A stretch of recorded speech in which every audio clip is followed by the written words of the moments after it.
ناحیه تاجیک‌آباد یکی از ناحیه‌های تابع جمهوری در تاجیکستان است. مرکز این ناحیه شهرک تاجیک‌آباد می باشد. تاجیک‌آباد 12 اوگوست سال 1949 تأسیس یافته است. ناحیه تاجیک‌آباد در وادی رشت جایگیر بوده، در شمال و شرق با ناحیه لخش، شمال و غرب با ناحیه رشت، در جنوب و غرب با ناحیه سنگبار همسرحد می باشد. بر اساس تقسیمات مأموری ناحیه تاجیک‌آباد یک شهرک و 5 جماعت دارد. شغل اهالی اساساً کشاورزی و چاره‌داری به حساب می رود.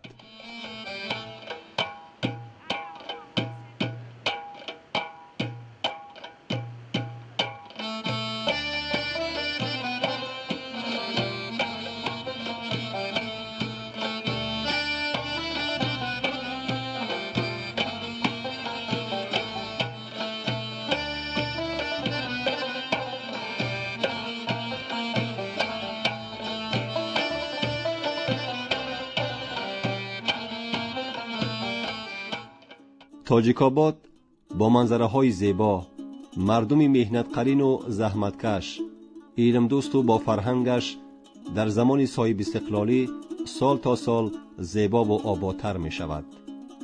ساکنان بلند همت تاجیک‌آباد در فضای آرام و آسایشته کشور محبوبمان تاجیکستان سیاست دوراندیشانه و خردمندانه اساسگذار صلح و وحدت ملی، پیشوای ملت پرزیدنت جمهوری تاجیکستان محترم امامعلی رحمان زندگی آرام و آسوده حالانه دارند. این است که رشد اقتصادی و اجتماعی ناحیه هر سال بهبود می‌یابد. ناحیه تاجیک‌آباد سال 2017 را با دستاوردهای نظررس جنبست نمود. دستاوردهای سال 2017 به خلاصه می‌آورند که وابسته به امکانات موجوده اکثریت دستور و سفارش‌هایی که از پیام پرزیدنت جمهوری تاجیکستان، قرارهای حکومت جمهوری تاجیکستان برمیآیند تطبیق عملی خود را یافتند. تحلیل ها نشان دادند که بازار استعمالی ناحیه از حساب افزایش حجم استحصال مالهای استعمالی، خدمت رسانی های پولکی، اینچنین افزایش حجم واردات رشد نموده، در نتیجه زیاد شدن درآمدهای پولی اهالی، بهتر گشتن سطح زندگی مردم در ساختار استعمالات، حصه محصولات غذاناکیش بلند سال تا سال می افزاید. مجموع محصولات عمومی در 11 ماه سال 2017 134.9 میلیون سومانی را تشکیل داده است که نسبت همین دوره سال 2016 3% زیاد می باشد.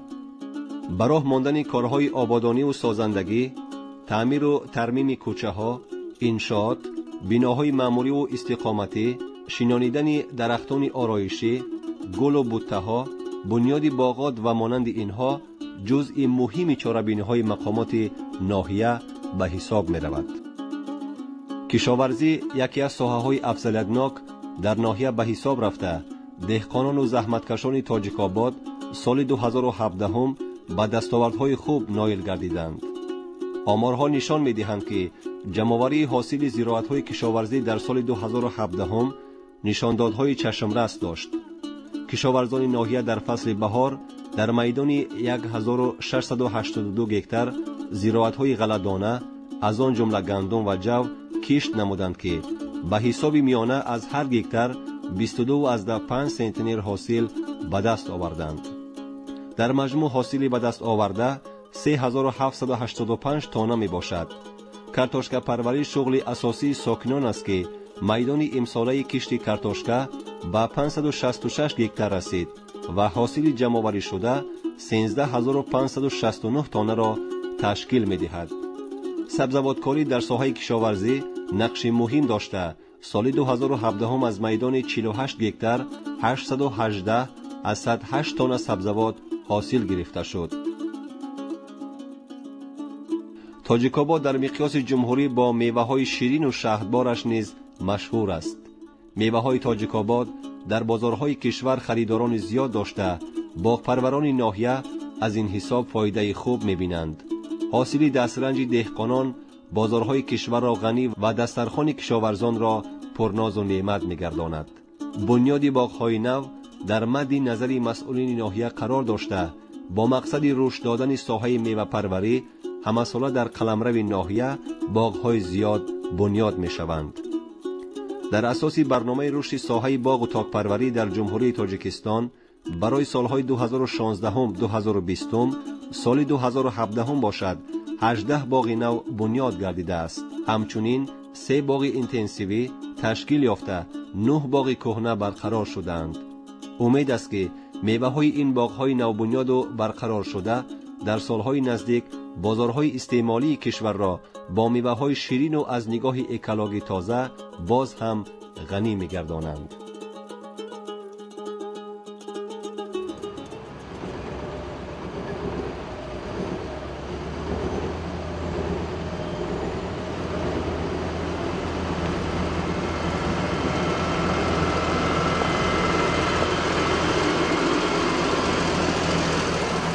برای در حالت خوب نگاه داشتن راه‌های ناحیه در فصل سرما که بارشات زیاد همساله به عمل می آید، کارهای تجدید و نوسازی، ذخیره سازی خم و نمک سنگ و تعمیر تکنیک‌های ضروری روی دست گرفته شده است.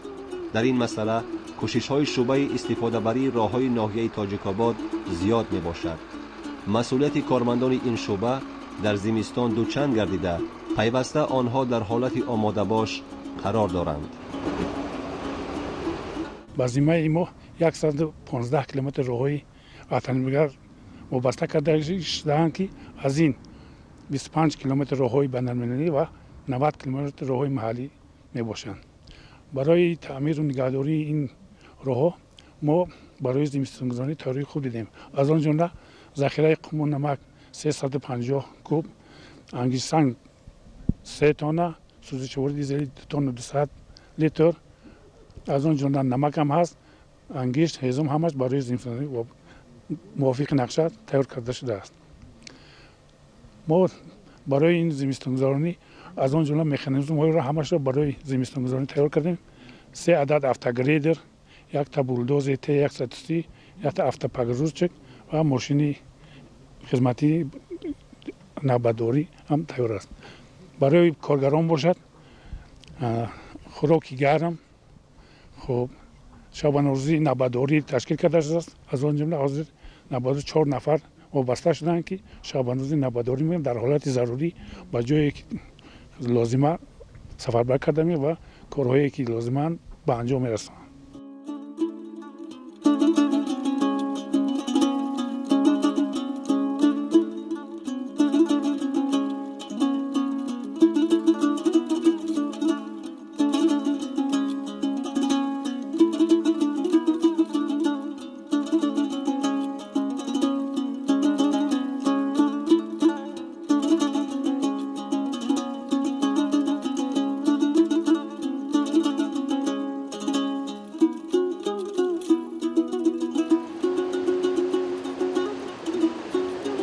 راه‌های جوابگو به طلبات در رشد تجارت، انتقال مال و کالا، رفت و آمد دائمی ساکنان بسا مهم و ضروری اند.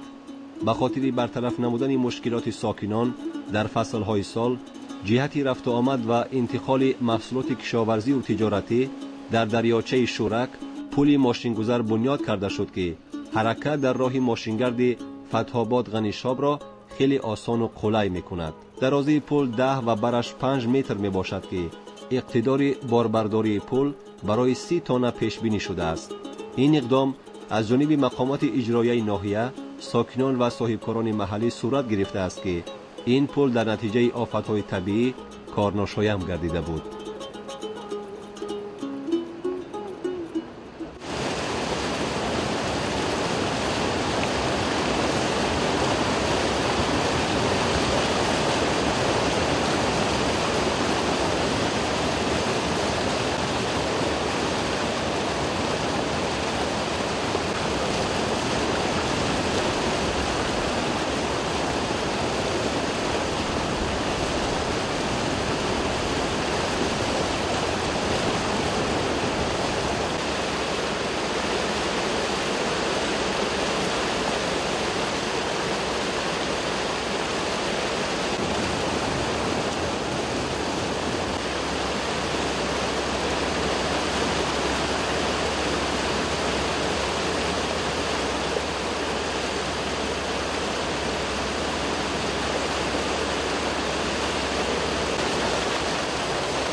رسیدن به استقلالیت انرژتیکی از هدفهای عالی حکومت مملکت به حساب می رود که یکی از هدفهای استراتژی شناخته شده است. در این زمینه ناحیه تاجیک‌آباد بنیاد نیروگاه‌های خرد را به راه انداخته چندین نیروگاه‌های خرد در مقیاس ناحیه بنیاد یافتند.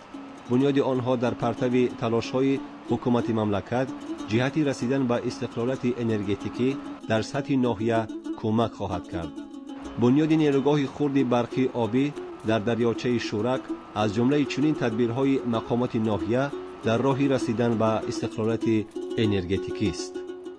نیروگاه خرد فتح‌آباد با اقتدار لایحه‌ای 283 کیلووات ساخته شده است. عین زمان معتدل کار میکند. زیاده از 250 نفر مشتریان را با برق دائمی تامین می‌نماید. اینچنین 2 بنگاه طبی، 3 مرکز فراغتی با برق نیروگاه تامینند. 4 نفر کارمندان در این نیروگاه فعالیت دارند. عین زمان با اقتدار 150 کیلووات، زیاده از 150 کیلووات برق داده ایستاده است. ماموریت شبکه‌های برق ناحیه تاجیک‌آباد در سال 2017 فعالیت ثمره بخش داشتند. در برابر اجرای فعالیت‌های مهنتی، کارمندان شبکه‌های برق ناحیه دستاوردهای چشمرس نیز داشتند. با مقصد تامین اجرای قرار و سفارش‌های حکومت جمهوری تاجیکستان عاید به صرفه‌کارانه و ثمره‌ناک استفاده بری نیروی برق و قرار حکومت جمهوری تاجیکستان از 4 اپریل سال 2017 درباره سری وقت آماده نمودن ساحه‌های اقتصادیات و اجتماعیات برای فعالیت منتظم و ثمره بخش در دوره تیرماه و زمستان سالهای 2017-2018 در دایره امکانات‌های موجوده موافق نقشه کوشش‌های زیاد به خرج دادند. در 11 ماه سال 2017 کارهای زیادی با بیش از مبلغ گذاری 2 میلیون 11 هزار سامانی انجام داده شدند. کارهای انجام شده و تدبیرهای مهمی می باشند. باید ذکر نمود که با مبلغ گذاری شعبه سهامی خالدینگی کشاده برق تاجیک ساختمان بینای 2 آشیانه معموری شبکه‌های برق ناحیه ادامه داشته در عرصه انجامیابی قرار دارد.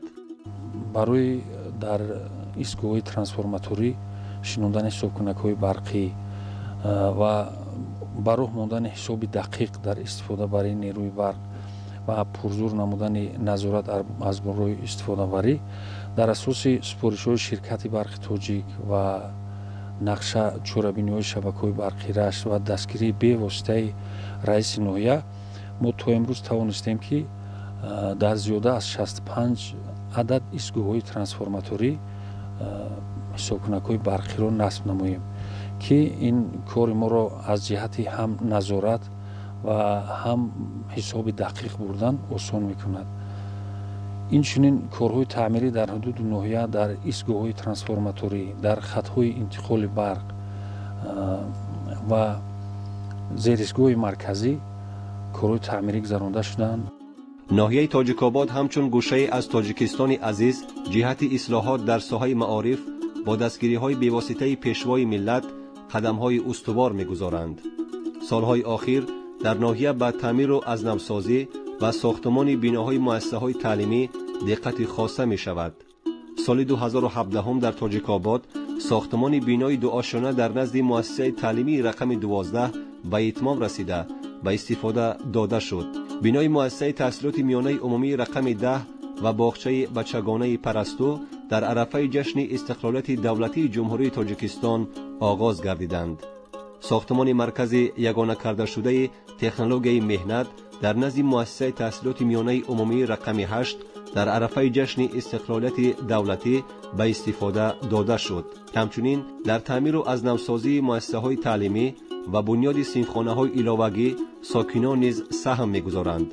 در بهگردیدن شرایط تعلیم و زینه به زینه مهیا ساختن شرایط تحصیلات و بالا برداشتن سطح تعلیم در ناحیه تلاش‌ها پیوسته ادامه می‌یابند. دسترسی به کتاب‌های تعلیمی، اشیاءهای عیانی و دیگر مواد خوانش امکانات‌ها فراختر می‌شود. در نظم مؤسسه تعلیمی رقم 8 یک بینای خوش‌طرح زمانوی مرکز تکنولوژی مورد استفاده قرار داده شد که дар як вақт аз чанд кас хондагон ба омӯзиш қарор дода мешаванд. дар баробари донишандозии хондагони муассисаи таълимӣ бо кандакорӣ, дуретгарӣ, либосдӯзӣ ва пухтупаз касб меомӯзанд. ҳамзамон бояд қайд намуд, ки дар соли 2017 дар назди муассисаи таълимии рақами 12 бинои дӯшонаи иборат аз 8 сифхона барои 240 ҷойи нишаст мавриди истифода қарор дошта бо тамоми таҷҳизотҳои замонавӣ муҷаҳҳаз гардонида шудааст. хондагони муассисаҳои таълимии ноҳия дар соли 2017 дар даври минтақавӣ 48 нафар соҳиби ҷойҳои намоён гардиданд ва тариқи маркази миллии тестӣ аз шумораи умумии хонандагон 243 нафар ба маркази миллии тестӣ ҳуҷҷат супорида 156 нафар комёб гардиданд, ки ин 65% хатмкунандагони муассисаҳои таълимиро ташкил медиҳад. инчунин бояд қайд намуд, ки дар соли 2017 хатмкунандаи муассисаи таълимии рақами 9 Саҷалов Алишер бо гирифтани аз ҳама холҳои имконпазир, аз ҳама холҳои баланд дар маркази миллии тестӣ хуб сазовор дониста шуд ва имрӯз яке аз донишкадаҳои бонуфузи кишвари чин таҳсилро идома дорад. хуб хатмкардаи муассисаи таълимии рақами 10 Резиалло дар чемпионати Осиё иштирок карда соҳиби ҷойи якум ва медали тилло ва чемпиони Осиё гардид, ки ин яке аз дасторатҳои хуби соҳаи маориф дар ноҳия мебошанд. муассисаи таҳсилоти рақами 2 аз зумраи муассисаҳои таълимиест, ки бо шароити нави таълим муҷаҳҳаз мебошад. камераҳои назоратӣ дар ҳама синфхонаҳо насб карда шуда, ҷараёни дарс тариқи тахтаҳои электронӣ гузаронида мешавад. аксари омӯзгорон ҷавон буда дорои қобилияти хуби педагогӣ мебошанд. дар фасли сармо тамоми синфхонаҳо бо гармӣ таъмин шуданд, ки ин ба раванди таълиму тарбия таъсири амиқ мерасонад. хонандагони ин муассиса аз худ донишу малакаи хуб нишон дода, пайваста дар озмуни олимпиадаҳо ширкат меварзанд ва сазовори ҷойҳои намоён мегарданд. ҳамчунин ҳамасола аз ин даргоҳи дониш хатмкунандагони зиёде ба донишгоҳу донишкадаҳо дохил мешаванд. соли хониши 2017 14 нафар хонандагони мо ба донишгоҳҳои олии кишвар хушбахтона тариқи маркази миллии тестӣ дохил гаштанд ва 2 нафар хонандаи мо, 1 нафар гирандаи стипендияи президентӣ мебошад ва 1 нафар гирандаи стипендияи раиси ноҳия мебошад.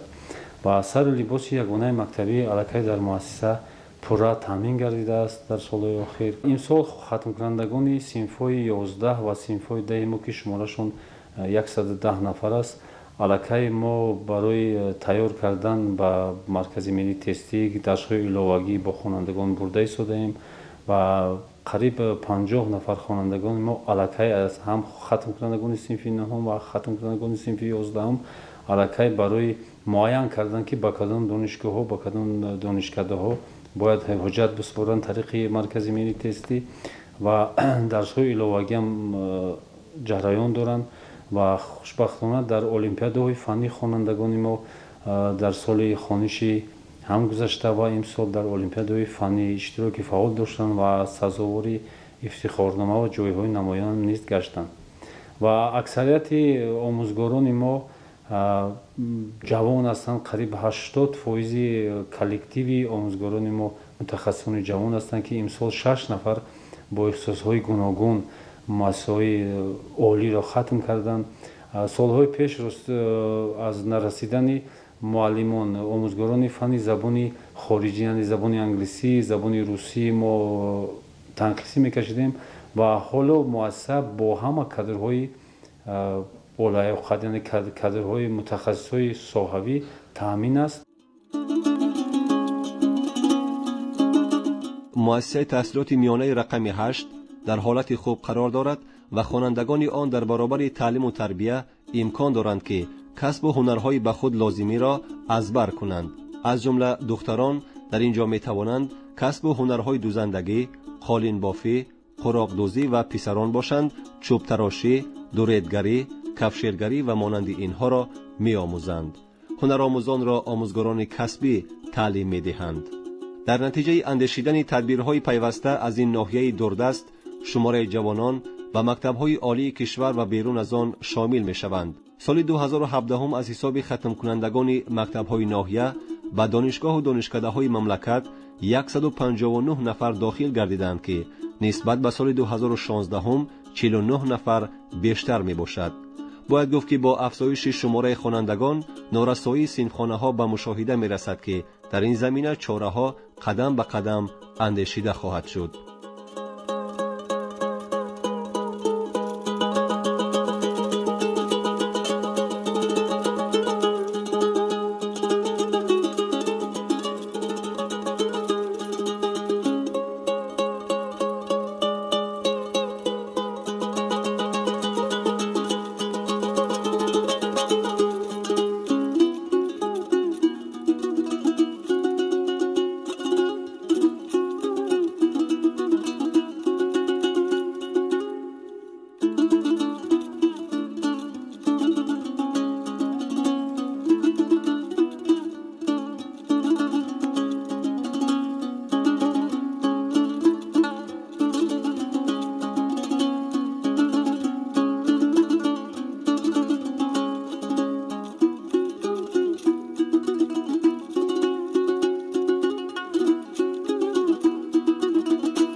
درها تاج کاباد قدممون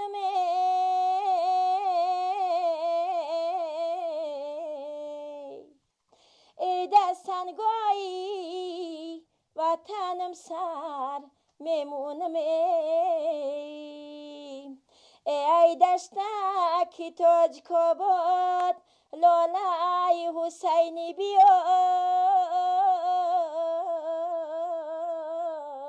ای باغای تاج کاباد سبا کی خوبانی بیار روی مالک عروسیت بسرت بازی کنم افتوکی بخت برو نور پاشی کنم امروز کی میرایی خونه را خالی منی ای خونه ای بگونه بط روزی کنم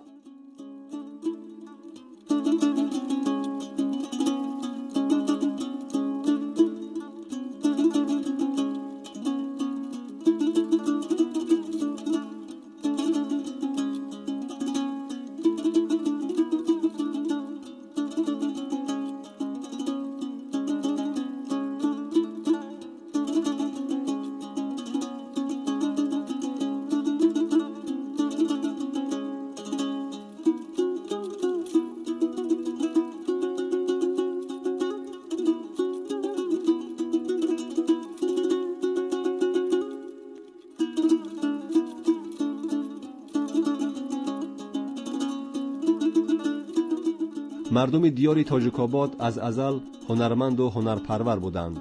هنر در نهاد و سرشت آنها نهفته است. امروز کسب هنرهای دستی برای زنان و کسب‌های کفشرگری، دوریدگری، استای برق برای مردان در کورس‌های کوتاه مدت در نزد مرکز یگانه کرده شده تکنولوژی مهنت عمل می‌کند.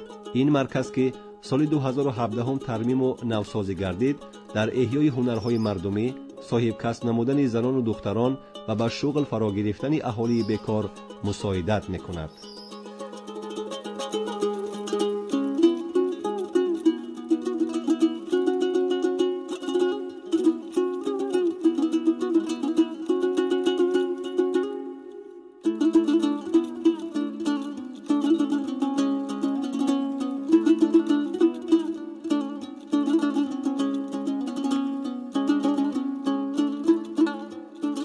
زنان و بانوان تهجایی در تیار کردن طعام‌های ملی نیز مهارت خاص دارند.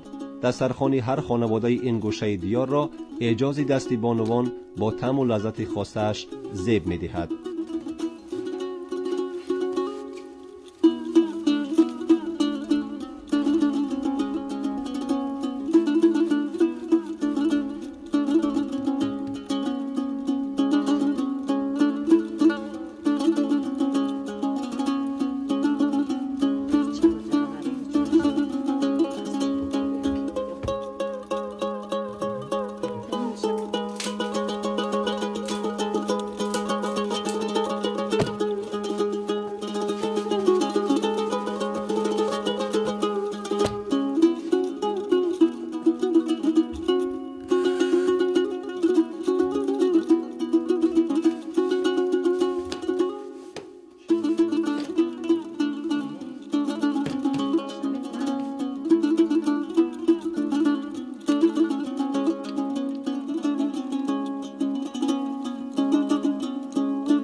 امروز در گردی دیگی کشک قرار داریم که این کشک یکی از خوراک‌های ملی قدیمه که از باباها و بیبیای ما میراث تا امروز اومده است که این کشک از چیزهای عادی نمی گندم کمترک گوشت تیار می شود. همین گندم رو ما گرفته قاق میکنیم. وقتی که برای کشک کردن تیار میکنیم کمتر آب میشپیم در جوزچه میشکیمش پوست میتیه گندم. وقتی که برای کشک تیار میشود این در همدیگر میچسبه. وقتی که چسبید برای کشک تیار میشود. امروز شکرانه تنجی و امونی که این با زمون دیگ‌های کشک از نو با پیدا شدن ما هم یور استفاده برده شدیم. گندم میکوریم در زمینام و بسیار اوقات رزاناکی خوب است. ما این نمود خوراک رو در عرفه‌های عید نوروزی در توی معرکه ما استفاده میبریم که یک خاصیت داره که شب که در دیگ دوختیش در گردش میشینی و میکویش سرود میخونی و گپ میزنی قطعه در همسایه و خیلی یک صحبت گرم میکنی که همین دیگه کشکم گرم بیاید.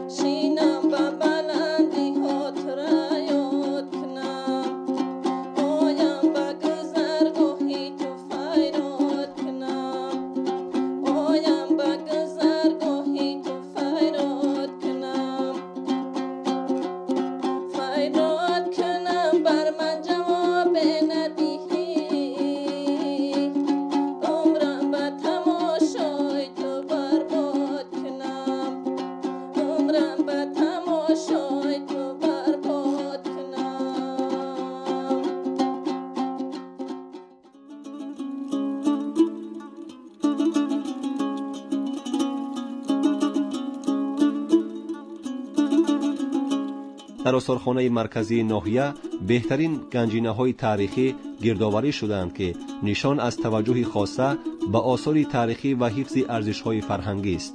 خوشبختانه شرایط فراهم شد آثارخانه مرکزی تاجیک‌آباد ترمیم شود.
اهل فرهنگ امسال به دستاوردهای خوب نایل گردیدند. تعمیر بینای خانه فرهنگ ناحیه تحفه خوبی به آنها بود که جهتی در سطح بلند تشکیلی برگزار نمودن چهاربینی‌های فرهنگی شرایط خوب به بار آورد. مردم صنعت دوست و فرهنگ پرور تاجیک‌آباد همبستگی زیاد با هنر و صنعت دارند. هنرمندان ماهر و خوش‌آواز و دسته‌های هنری همیشه با برنامه‌های رنگین فرهنگی در چهاربینی‌های گوناگون اشتراک نموده زیبایی‌های دیار و تندرستی و میهن پرستی و همدلی را ترنم می‌نمایند. از نظرم یادت کنم یا نکنم، یادت کنم یا نکنم، این دلی غم زده را شادش کنم یا نکنم، شادش کنم یا نکنم، این دلی غم زده را شادش کنم یا نکنم، شادش کنم یا نکنم.